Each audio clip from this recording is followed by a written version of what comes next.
Hi, I'm Dr. Martha Galati. I'm the Chief of Cardiology at University of Arizona and the editor of Cardiosmart.org. The prevention guidelines were really made for the healthcare team to address our patients for primary prevention of cardiovascular disease.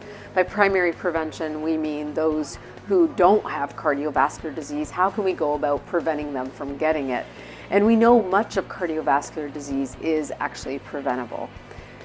They've outlined simple ways, evidence-based solutions to helping address risk factors in our patient population and ways that we should intervene at the earliest point, but also even most importantly, before somebody has cardiovascular disease.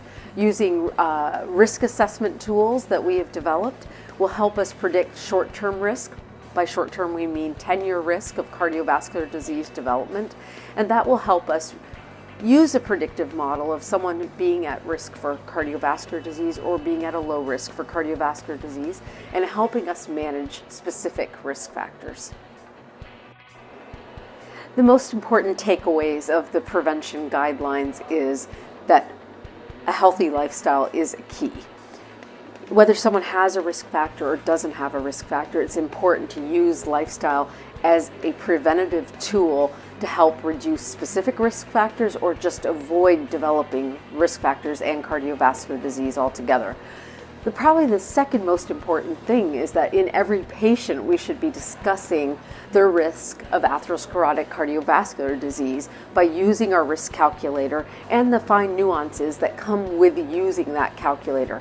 If we provide that tool to our patients, we will be better able to tell them their short-term and their lifetime risk for cardiovascular disease.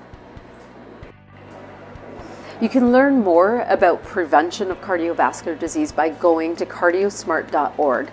We've created tools and infographics both for the healthcare team as well as patients that can help address and inform our patient population about reducing their risk for atherosclerotic cardiovascular disease.